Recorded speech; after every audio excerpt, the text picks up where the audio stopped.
بنیاد انصاف پہ رکھی گئی تھی، عدل اور انصاف، اس کے اوپر وہ معاشرہ کھڑا ہوا تھا. اور وہ انصاف ایسا تھا کہ حضرت علی رضی اللہ تعالیٰ ایک یہودی سے کیس ہار جاتے ہیں، قاضی خلیفہ وقت کی بیٹے کی گواہی نہیں مانتا. وہ انصاف ایسا تھا جب نبی صلی اللہ علیہ وسلم نے کہا میری بیٹی بھی اگر چوری کرے گی تو اس کو سزا ملے گی، کوئی قانون سے اوپر نہیں ہے. اور جو معاشرے طاقتور کو قانون سے اوپر رکھتے ہیں ان کی حدیث ہے وہ تباہ ہو جاتے ہیں. تو آج جو پاکستان ہے، میں اپنے سارے پاکستانیوں کے سامنے یہ بات کر رہا ہوں کہ ہم اب بالکل تباہی کی طرف جا رہے ہیں. میں اس لیے نہیں کہہ رہا کہ تحریک انصاف کے اوپر کریک ڈاؤن ہوا ہے، کہ ہمارے لوگوں کو جیلوں میں ڈالا ہوا ہے، جیل بھرے ہوئے ہیں، ہر روز نئے لوگ پکڑ رہے ہیں، رشتہ دار پکڑ رہے ہیں. جو کہانیاں سامنے آ رہی ہیں وہ خوفناک کہانی ہے. کبھی پاکستان کی تاریخ میں اس طرح ایک ننگا ہو کے ایک طاقت نے اس طرح کا ظلم کیا ہوا اپنے لوگوں کے اوپر کوئی اس کی مثال نہیں ہے. میں مشرف کے مارشل لاء میں اپوزیشن میں تھا، میں نے کبھی اس طرح کا ظلم نہیں دیکھا. تو یہ جو انصاف کی دھجیاں اڑائی گئی ہیں اور یہ طاقت کی حکمرانی، جنگل کا قانون قائم کیا گیا ہے، میں سب سے پہلے 2-3 چیزیں کہنا چاہتا ہوں اور میں پھر اپنی ساری قوم کو یہ بتانا چاہتا ہوں کہ ہم جا کدھر رہے ہیں. یعنی کوئی چلیں یہ سب کچھ کر رہے ہیں تو کوئی روڈ میپ ہوگا نا کہ ہم اس سے نکل کے تو خوشحال ہو جائیں گے. کیونکہ اس وقت پاکستانی، میں بھی آپ کو پھر سے بتاؤں گا کہ ہمارے ملک کے معاشی حالات کیا ہیں. تو جس طرح ملک معاشی طور پہ تباہی کی طرف جا رہا ہے تو کوئی تو روڈ میپ ہوگا نا کہ یہ جو ظلم کیا جا رہا ہے، یہ جو پوری جماعت کو ختم کرنے کی کوشش کی جا رہی ہے، کہ اس کا کوئی ملک کو تو کوئی فائدہ ہو نا. تو میں سب سے پہلے میں یہ چیزیں اس لیے کہنا چاہتا ہوں کہ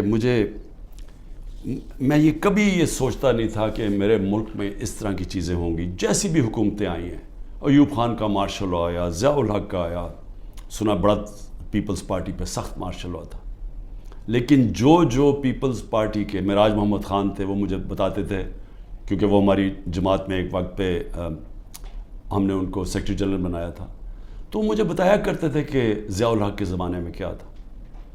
اور مشرف کا میں آپ کو خود بتا دیا، کبھی اس طرح کا ظلم نہیں ہوا. سب سے پہلے تو خواتین کے اوپر کبھی ایسا ظلم نہیں ہوا. کبھی چادر اور چار دیواری کو اس طرح بے شرمی سے، یعنی کبھی اس کو انہوں نے چادر اور چار دیواری کا جو احترام ہوتا ہے اس کو تباہ نہیں کیا گیا. عورتوں کے اوپر ہی میں کبھی اپنی زندگی میں نے نہیں دیکھا کہ ہمارے ملک میں عورتوں سے یہ برتاؤ کیا جو کیا جا رہا ہے آج، صرف اس لیے کہ وہ یہ نہیں تحریک انصاف کی کوئی ممبرز ہوں یا کوئی آفس بیرر ہو، جو ٹویٹ بھی کرتی ہیں، جو حمایتی بھی ہیں، جو ووٹر بھی ہیں، ان کا بھی پتہ چلتا ہے، ان کو پکڑ لیتے ہیں. تو ایک اسلم اقبال نے ایک لیٹر لکھا ہے. یہ جو سی سی پی او ہے اور یہ آئی جی ہے اور یہ جو چیف منسٹر ہے اس وقت پنجاب کا، یہ پڑھنے والا ہے. میں نے اس کو آج ٹویٹ بھی کیا ہے. اس نے بتایا کہ اس کے سارے گھر کے اوپر کیسا ظلم ہو رہا ہے. اس کی 80 سالہ والدہ کی بھی پرواہ نہیں کی گئی. وہ آکسیجن کے اوپر ہے، ادھر گھس گئے، اس سے بدتمیزی کی، کیونکہ اسلم اقبال چھپے ہوئے ہیں. ان کے بھائیوں سے کیا کیا، کاروبار سے کیا کیا، کاروبار بند کر دیے، بھائیوں کے گھروں میں چلے گئے. ایک بھائی کا جو باہر سے کوئی اس کا بیٹا آیا ہوا تھا، اس کو جا کے الیکٹرک شاک لگایا ہے، اس کا بازو نہیں کام کر رہا، وہ دبئی میں علاج کروا رہا ہے. یعنی سارے خاندان کو، ان کی بزنس کو جس طرح انہوں نے صرف اس لیے کہ میاں اسلم کسی طرح نکل کے اور کہہ دے کہ میں 9 مئی کے خلاف ہوں اور میں فوج کے ساتھ ہوں اور میں پی ٹی آئی چھوڑا ہوں، اس کے لیے یہ سارا کچھ کیا جا رہا ہے. حماد اظہر کے میاں اظہر ایک پاکستان کی سیاست، پنجاب کی سیاست میں ایک وہ عزت دار نام ہے جس کی سب اس کے مخالف بھی تعریف کرتے ہیں. 84 سال کے میاں اظہر جن کو کئی بیماریاں ہیں، ان کی طبیعت نہیں ٹھیک، ان کو اٹھا کے لے گئے کیونکہ حماد اظہر نہیں تھا. باقی لوگوں کے گھروں میں گھس کے، یعنی جو میں کہانیاں سن رہا ہوں. کراچی کے اندر بھی بات ہو رہی تھی، کراچی میں تو کچھ ہوا ہی نہیں. کراچی میں کیوں جا کے لوگوں کو اٹھانا شروع کر دیا؟ کراچی کے اندر وہیں چھاپے پڑ رہے ہیں، لوگوں کو جیلوں میں ڈال رہا ہے. اور وہاں بیٹھا ہوا آصف زرداری، جو ساری زندگی اس نے صرف ایک کام کیا ہے، مخالفوں کو کرش کیا ہے، مخالفوں کو ختم کیا ہے، جھوٹے کیسز، اور جو خریدا جاتا ہے اس کو خرید لیتا ہے، باقی ساروں کو وہ ختم کرتا ہے جو مافیاز کرتے ہیں. وہاں ظلم کیا جا رہا ہے، ہر ایک کے اوپر ایف آئی آر ہے، لوگ چھپے ہوئے ہیں، اور صرف ایک طریقہ کہ آپ جناب پارٹی چھوڑ دیں تب وہ ٹھیک ان کو نکل جاتا ہے.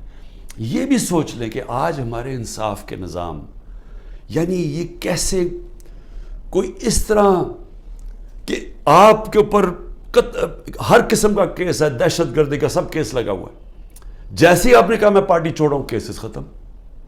تو یہ کیا ہماری عدلیہ، ہماری لیگل کمیونٹی یہ نہیں دیکھ رہی کیا ہو رہا ہے؟ کیونکہ یہ تو سارے دنیا میں کسی بھی قانون یہ اجازت نہیں دیتا. تو اس کے علاوہ، ان کے علاوہ میں صرف یہ بتانا چاہتا ہوں کہ کراچی کے اندر جس طرح لوگوں کو انہوں نے جیلوں میں ڈالا ہوا ہے، اور جو مجھے سب سے زیادہ تکلیف ہے کہ جو ہمارے لوگوں کو، اگر جیل کے اندر جگہ 20 لوگوں کی ہے تو وہاں 60 لوگ بھرے ہوئے ہیں، وہ سو بھی نہیں سکتے، کئیوں کو کھڑا ہونا پڑتا ہے، کوئی سوتے ہیں، کھانا نہیں صحیح دیتے، کئیوں نے جس طرح کا کھانا دیا وہ لوگ کھانا نہیں کھا سکتے، کئیوں کے پیٹ خراب ہو گئے ہیں. یعنی ان کنڈیشنز کے اندر سیاسی ورکرز کو رکھا ہوا ہے، جو سب سے شرمناک بات ہے، کیونکہ کوئی مجرم نہیں ہے. یہاں اتنے بڑے مجرم جنہوں نے اربوں روپے کا اس ملک کو نقصان کر کے پھر منی لانڈرنگ کر کے ملک سے پیسہ باہر بھیجا ہوا ہے، کیا ان کی ایسی ٹریٹمنٹ کسی کی تھی؟ کیسز تو پرانے بنے ہوئے تھے، کیا کسی کو ایسے رکھا گیا تھا؟ تو یہ سارا پلان بنا ہوا ہے صرف ایک پارٹی کو ختم کرنے کے لیے. تو یہ پارٹی کو ختم کرتے کرتے کیا یہ جو اس وقت طاقت میں بیٹھے ہوئے ہیں ان کو اندازہ ہے کہ یہ پاکستان سے کیا کر رہے ہیں؟ کیونکہ ملک، دنیا میں ملک کھڑا ہوتا ہے رول آف لاء پہ. جس وقت اس ملک کا رول آف لاء ختم ہوتا ہے اس کو بنانا ریپبلک کہتے ہیں. ہمارا ملک اب بنانا ریپبلک ہے، جدھر کوئی قانون نہیں ہے، جدھر کمزور کو کوئی طاقتور سے اس وقت تحفظ دینے والا نہیں ہے. میں تو صرف سلام کرتا ہوں ان ججز کو کہ وہ سارے پریشر کے باوجود آج وہ پھر بھی کھڑے ہیں، لیکن پوری طرح پریشر ڈالا ہوا ہے ججز کے اوپر. اور میں پھر سے بتاؤں کہ اس طرح کا کوئی نیچے نہیں گرتا. ان کی فائلیں بنائی ہوئی ہیں، کوئی ہر بلیک میل کرنے کے لیے کہ جی آپ کی ہمیں، بچوں پہ آ گئے ہیں، گھروں پہ آ گئے ہیں، خواتین کے اوپر آ گئے ہیں. میں نے ایک بتایا بھی کہ ایک ہمارے ممبر نے چھوڑی پارٹی تو اس نے کہا جی میں یہ برداشت نہیں کر سکتا، اب تک تو میری بزنس پہ تھا، اب میرے گھر پہ پہنچ گئے ہیں، ہماری عورتوں پہ پہنچ گئے، میں نہیں برداشت کر سکتا. تو اس لیول کے اوپر اس وقت اس ملک میں ظلم ہو رہا ہے، خواتین کے اوپر آ گئے ہیں. میں نے ایک بتایا بھی کہ ایک ہمارے ممبر نے چھوڑی پارٹی تو اس نے کہا جی میں یہ برداشت نہیں کر سکتا، اب تک تو میری بزنس پہ تھا، اب میرے گھر پہ پہنچ گئے ہیں، ہماری عورتوں پہ پہنچ گئے، میں نہیں برداشت کر سکتا. تو اس لیول کے اوپر اس وقت اس ملک میں ظلم ہو رہا ہے. میں صرف یہ بتا دوں کہ یہ جو کلیکٹیو پنشمنٹ ہے، یعنی آپ ایک فرد کو پکڑنے جا رہے ہیں، اس نے کوئی جرم بھی کیا ہو تو کوئی دنیا کا قانون اجازت نہیں دیتا کہ جو باقی اس کے رشتہ داروں کو اٹھا لیں. یہ کلیکٹیو پنشمنٹ آج کل کے دور میں صرف ایک ملک میں ہے، اسرائیل میں. اور وہ کس سے کرتے ہیں؟ وہ فلسطینیوں سے کرتے ہیں، اپنے لوگوں سے نہیں کرتے، اسرائیلیوں سے نہیں کرتے، وہ فلسطینیوں سے یہ کرتے ہیں. یہ ہٹلر کے جب نازی جرمنی، جب دنیا کا سیاہ ترین دور تھا، یہ تب وہ گسٹاپو اٹھایا کرتی تھی لوگوں کو کلیکٹیو پنشمنٹ میں، کہ جو بھی اگر وہ نہیں ملا، ایک جس کو پکڑنے گئے تو گھر والوں کو پکڑ لیتے تھے. یہ اسٹالن کا جو بڑی سخت ڈکٹیٹرشپ تھی سوویت یونین کی، یہ اسٹالن کی ڈکٹیٹرشپ کے اندر اس طرح کی چیزیں ہوتی تھیں. یہ صرف چائنا میں ایک دور میں ہوا تھا، ان کے کلچرل ریولوشن کے اندر. یہ ہوتا ہی نہیں ہے ایسے. یہ کوئی دنیا کا انصاف کا نظام کلیکٹیو پنشمنٹ کی اجازت نہیں دیتا جو آج پاکستان سے ہو رہی ہے. لیکن یہ اب ہو کیا رہا ہے؟ ایک پارٹی کو ختم کرتے ہوئے کہ جی عمران خان کے اوپر کانٹا ڈال دیا، تحریک انصاف کو جیتنے نہیں دینا الیکشن تب ہوں گے جب تحریک انصاف ختم ہو جائے گی، جو کرنے کی کوشش ہو رہی ہے. تو میں سوال پوچھتا ہوں کہ اس کے بعد کیا ہوگا؟ میری صرف جو طاقت میں بیٹھے ان سے سوال یہ ہے کہ اس کے بعد کیا ہوگا اگر یہ سارے کام کر کے ملک کے قانون اور عدلیہ کی ساری کریڈیبلٹی ختم کر کے انصاف کا نظام ختم کر کے الیکشن کمیشن کی کریڈیبلٹی تو پہلے ہی ختم ہوئی تھی، اس کو جو استعمال کر رہے ہیں صرف ایک پارٹی کو ختم کرنے کے لیے، ایف آئی اے، وہ جس کو پکڑنا تھا، جس کے 16 ارب روپے کے پرائم منسٹر یہ شہباز شریف کے کیسز تھے، وہ تو ختم ہو گئے ہیں، لیکن تحریک انصاف کو ختم کرنے کے لیے وہ ایف آئی اے لگی ہوئی ہے، کوئی کریڈیبلٹی نہیں ہے۔ نیب کو صرف ایک مقصد سے لگایا ہوا ہے، کچھ ڈھونڈو اس کے اوپر، عمران خان کے اوپر، لوگوں کے اوپر، تاکہ کسی طرح ان کو ختم کیا جائے اور باقیوں کو کہو کہ پارٹی چھوڑ دیں۔ ان اداروں کی ساری کریڈیبلٹی ختم ہو چکی ہے۔ میڈیا نے بھی، اور جس طرح عدلیہ نے، یہ ایک پروسیس تھا، ایک جدوجہد کر کے ایک وکلا موومنٹ شروع ہوئی تھی 2007 میں، جس کی جدوجہد میں عدلیہ آزاد ہوئی تھی اور لوگوں کو اعتماد تھا کہ اگر حکومت ہمارے پہ ظلم کرے گی تو عدلیہ کھڑی ہے راستے میں۔ وہ ختم ہوا ہے، اس کو سارا دن بدن اس کو ختم کرتے جا رہے ہیں کہ لوگوں کا اعتماد ہی اٹھ رہا ہے۔ ہماری پارٹی کا تو اعتماد ہی اٹھ گیا ہے کہ لوگوں کو نکلتے ہیں، جج آرڈر بھی کرتا ہے، کوئی سنتا ہی نہیں ہے جج کی۔ مجھے یہ بتائیں کہ میں نے آئین کو سامنے رکھتے ہوئے میں نے تب یہ فیصلہ کیا کہ ہم یہ پنجاب کی گورنمنٹ نہیں چلا سکتے، یہ گرانے کی کوشش کر رہے تھے، تو ہمارے پاس تو ایک کی میجورٹی سے گورنمنٹ ہماری بچی ہوئی تھی، ہم تو کام کر ہی نہیں سکتے تھے، سارا وقت کوشش ہو رہی تھی گورنمنٹ گرانے کے لیے، پیسہ چل رہا تھا، اوپر سے نامعلوم افراد پورا زور لگا رہے تھے گورنمنٹ گرانے کے لیے، تو ہم نے آئین کو سامنے رکھتے ہوئے الیکشن ڈیزالو کی اپنی گورنمنٹ۔ وہی ہم نے پختونخوا میں کی، وہاں پیسے نہیں دے رہے تھے، جو قبائلی علاقہ جو جوائن کیا تھا ان کے لیے فنڈز ہم نے زیادہ دیے ہوئے تھے، وہی بند کر دیے انہوں نے، ہیلتھ کارڈ کا پیسہ نہیں آ رہا تھا۔ تو جب ہم نے سوچا کہ ہم گورنمنٹ ہی نہیں چلا سکتے، ہم نے آئین کے مطابق، دنیا کی پارلیمنٹری ڈیموکریسی کی روایت کے مطابق، آئین کے مطابق ہم نے اپنی گورنمنٹ ڈیزالو کر دی۔ 90 دن میں الیکشن ہونا تھا، ہمیں تو کوئی الیکشن ہی نہیں ملا، یعنی اوپنلی آئین کی انہوں نے خلاف ورزی کی ہے۔ اور میں اپنے سپریم کورٹ سے اب انتظار کر رہا ہوں کہ یہ تو آپ کی اب کریڈیبلٹی ایٹ سٹیک ہے، سارے سپریم کورٹ کی کریڈیبلٹی سٹیک پہ ہے کہ اگر آپ آئین میں 90 دن میں الیکشن ہی نہیں اب کروا سکے تو مجھے بتائیں کیا چیز روک رہی ہے کہ انہوں نے اگر اکتوبر میں سوچا کہ جی ابھی تحریک انصاف ابھی بھی جیت سکتی ہے تو اکتوبر بھی نہ الیکشن کروائیں۔ یہ تو سارا پاکستان کا جو جس کے اوپر بیس ہوتی ہے، دیکھیں جمہوریت بیس ہوتی ہے آئین کے اوپر، آئین کے مطابق قانون بنتے ہیں، تو جب ایک دفعہ آئین کی ختم ہو گئی، سپریم کورٹ کی ورڈکٹس کی پرواہ نہیں ہوئی، تو وہ بن جاتی ہے بنانا ریپبلک، اور بنانا ریپبلک کا کوئی مستقبل نہیں ہوتا، جو میں ابھی آپ کو بتانے لگا ہوں معاشی طور پہ۔ اور پھر میڈیا، اور میڈیا کا بھی ایک 20 سال کا سفر تھا، اس سے پہلے تو میڈیا بند تھا، اس سے پہلے تو صرف جو الیکٹرانک میڈیا تھا وہ تو صرف پی ٹی وی تھی۔ تو جنرل مشرف، اس کو داد دیں ہم کہ وہ ایک ڈکٹیٹر ہوتے ہوئے اس نے میڈیا کھول دیا، کیونکہ جنرل مشرف کے ساتھ سپورٹ تھی، لوگ تنگ تھے ان دونوں پارٹی سے، ان کی کرپشن 2 دفعہ کرپشن میں گئی، لوگ تو تنگ تھے، تو لوگوں نے مشرف کو خوش آمدید، اس کو ویلکم کیا۔ مشرف نے میڈیا کھول دیا، الیکٹرانک میڈیا، اور وہ پھر الیکٹرانک میڈیا نے شعور پیدا کیا پبلک کے اندر۔ میری پارٹی بنی کیونکہ مجھے موقع مل گیا الیکٹرانک میڈیا پہ جانے کے لیے، نہیں تو 2 پارٹی سسٹم ہے، تیسری پارٹی تو نہیں آتی۔ اب وہ سارا جو میڈیا کا ایک پورا ایک سفر طے کر کے یہاں پہنچے تھے وہ زیرو ہو گیا۔ ایک حکم ملا ہے کہ عمران خان کا آپ نے نام نہیں دکھانا، یعنی جو سب سے بڑی پولیٹیکل پارٹی ہے، جس لیڈر کے اوپر اس وقت سب سے زیادہ پبلک اوپینین میں سپورٹ ہے، اس کو غائب کر دیا، تو دکھانا کیا پھر میڈیا پہ؟ اور پھر صحافی چپ کر کے، یعنی میں آج دیکھنا چاہتا تھا کہ کتنے میں دم ہے، کہ کیا واقعی آپ آزادی رائے اور آزادی میڈیا کے ساتھ کھڑے تھے، یا آپ کو کتنوں کو صرف یہ آزادی رائے کے پیچھے چھپ کے ایجنڈاز کے اوپر کام کر رہے تھے، اور مالکان کے جو ایجنڈاز ہیں ان کے اوپر کام کر رہے تھے، اور مالکان ان سے فائدہ اٹھاتے ہیں، ان کو اتنا فائدہ اس سے نہیں ہوتا جو چینل سے ملتا ہے، ان کو جو بزنسز میں فائدہ ہوتا ہے۔ تو کتنے صحافی تھے جو ان ایجنڈاز پہ چل رہے تھے؟ اللہ کا کرم یہ ہے کہ دودھ کا دودھ پانی کا پانی ہو رہا ہے. اس مشکل وقت میں لوگوں کا پتہ چلتا جا رہا ہے اور میڈیا کی پوری سمجھ آنی شروع ہو گئی ہے کہ میڈیا کدھر کھڑا ہے, اور لوگ سارے سوشل میڈیا پہ چلے گئے ہیں اور سوشل میڈیا سے اب انفارمیشن لے رہے ہیں, کیونکہ اس قوم کو تو پتہ چل گیا کہ میڈیا اب سینسر ہو گیا بالکل. اور اس کے بعد جو اگلی بات کرتا ہوں کہ اب اس کے بعد ہماری اکانومی آ گئی, ہماری جمہوریت بھی ختم, جمہوری ادارے بھی ختم, صرف ایک پارٹی کو باہر رکھنے. لیکن جو سب سے بڑا اس وقت جو ملک کو خطرہ ہے وہ تو ہماری معیشت کا ہے, اکانومی ہماری بیٹھ گئی ہے. میں صرف پھر سے اپنی قوم کو بتانا چاہتا ہوں کہ اس وقت اکانومی کا حال کیا ہے.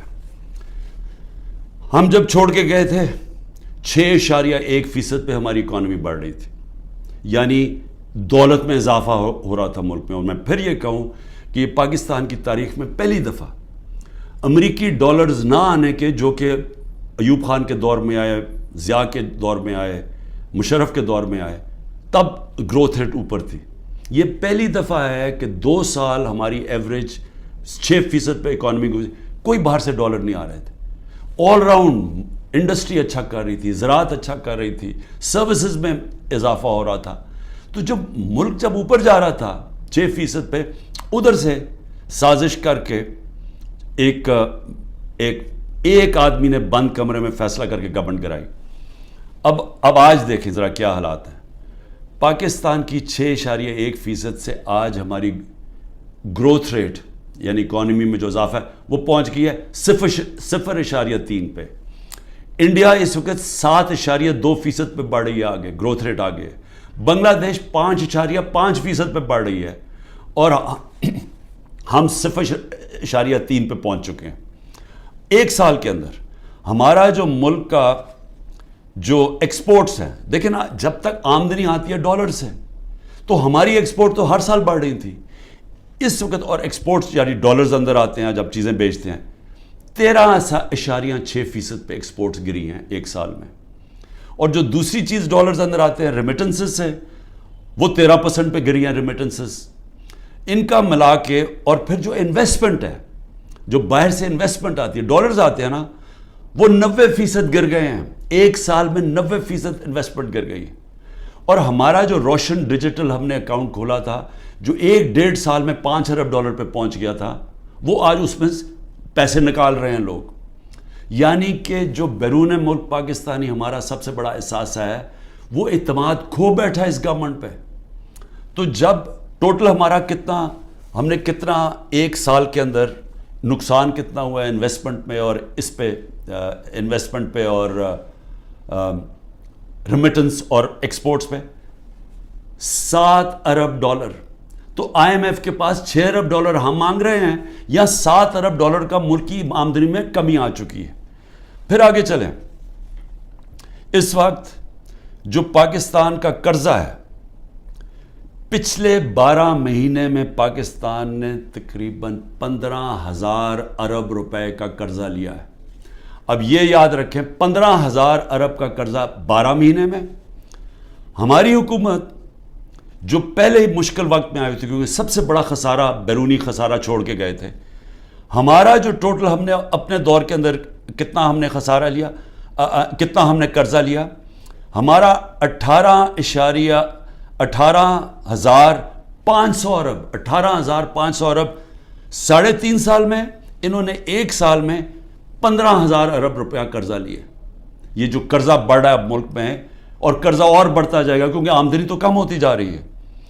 اس وقت جو عام آدمی کو سب سے زیادہ تکلیف دے رہی ہے وہ ہے مہنگائی, انفلیشن. ہم چھوڑ کے گئے تھے 12.4% پہ, آج پاکستان میں مہنگائی 38% پہ ہے. یہ ہماری 75 سالہ تاریخ میں سب سے زیادہ مہنگائی ہے. پھر اس سے زیادہ خوفناک ہے جو کھانے پینے کی چیزیں ہیں, جو فوڈ انفلیشن ہے, وہ 48% پہ ہے. یعنی جو عام آدمی کو سب سے زیادہ تکلیف دے رہی ہے کھانے پینے کی چیزیں, وہ 48% پہ ہماری انفلیشن ہے. سری لنکا جس کا ہمارے سے زیادہ برا حال ہے, وہ اپنی مہنگائی کم کر کے 25% پہ لے آیا ہے. یاد رکھیں سری لنکا میں لوگ سڑکوں کے اوپر آ گئے تھے مہنگائی کی وجہ سے, آج وہ 25% پہ آ گئی ہے، جبکہ پاکستان کی مہنگائی 38% پہ پہنچ گئی ہے.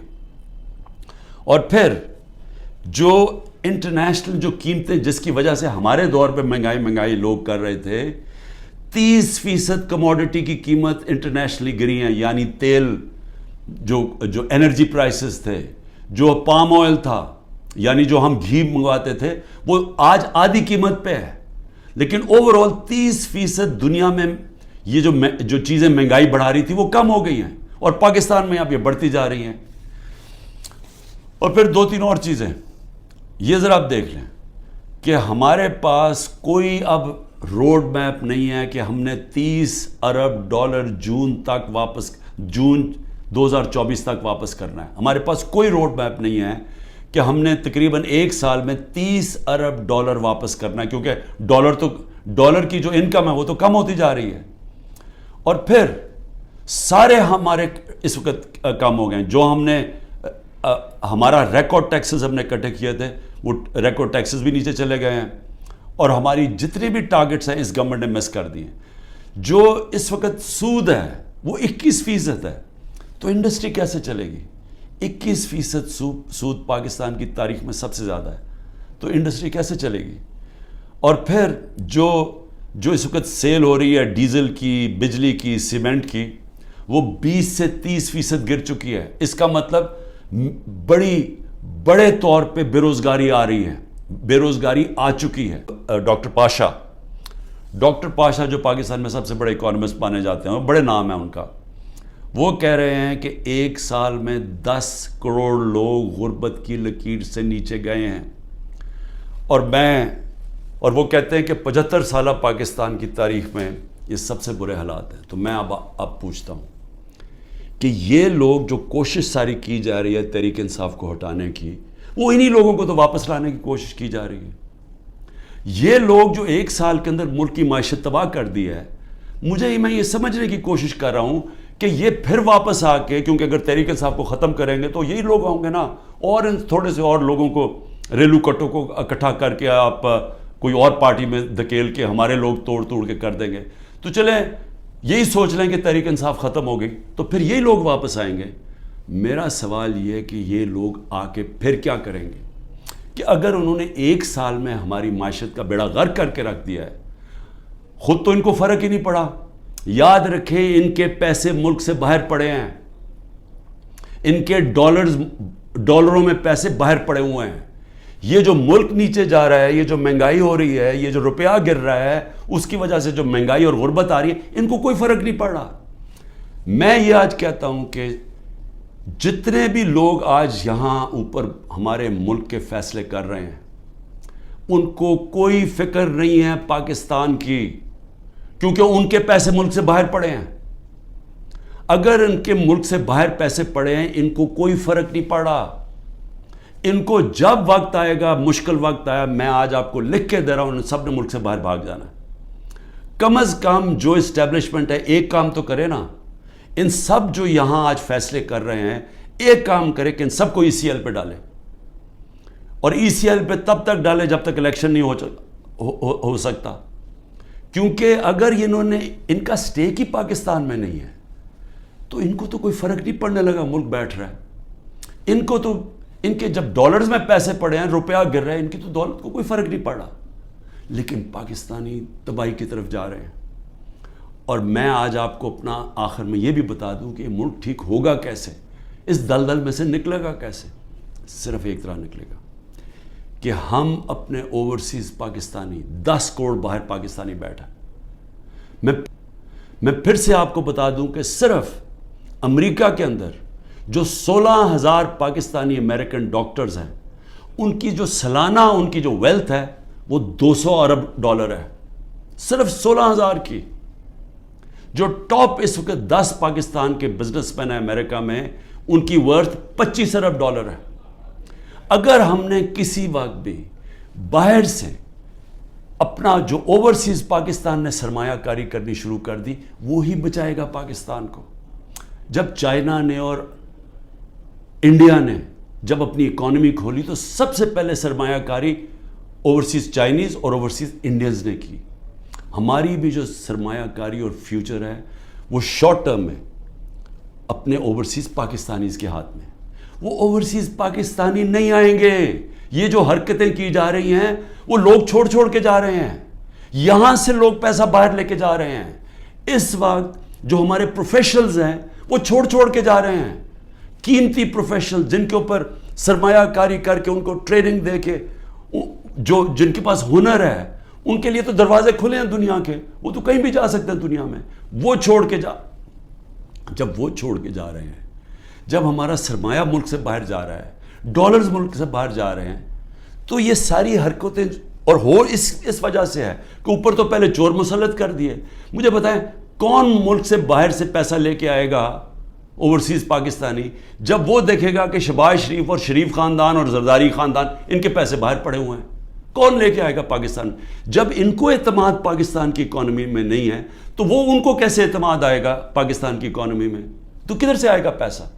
تو شارٹ ٹرم میں تو آنا ہے باہر سے اوورسیز پاکستانی کا پیسہ.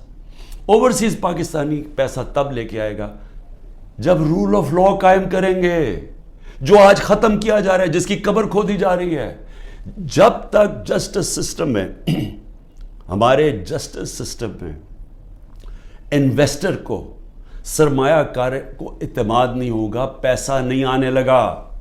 اور جب تک اس ملک میں پیسہ نہیں آئے گا, اپنے ڈالرز نہیں آئیں گے, ہم یہ جو 30 ارب ڈالر ہم نے ایک سال میں دینا ہے ہم کدھر سے دیں گے؟ ہم تو اور ڈالرز لے رہے ہیں. ہم تو اس وقت IMF سے اور قرضے مانگ رہے ہیں. ہمارے پاس تو سکت ہی نہیں ہے پیسے دینے کی. تو اس لیے میں ان سب سے پوچھتا ہوں جو تحریک انصاف کو ختم کر رہے ہیں اور کرنے کی کوشش کر رہے ہیں, ان کو یہ سمجھنا چاہیے کہ ان کے پاس تو اور کوئی روڈ میپ ہی نہیں ہے. وہ تو تباہی کی طرف لے کے جا رہے ہیں. جو ان کے پاس تو کوئی سلوشن ہی نہیں ہے, اس کا مسئلے کے حل ہی نہیں ہے. ان کا مسئلے کا حل صرف ایک نظر آ رہا ہے کہ تحریک انصاف اور عمران خان کے اوپر کانٹا ڈال جائے, یا وہ تحریک انصاف اور عمران خان کے بغیر. لیکن میں پھر آخر میں یہ کہنا چاہتا ہوں, یہ کبھی ہو ہی نہیں سکتا. اگر ملک کی سب سے بڑی جماعت جس کا پاس سب سے بڑا ووٹ بینک ہے, آپ جب اس کو جس طرح ختم کر رہے ہیں, آپ پاکستان کی جمہوریت ختم کر رہے ہیں.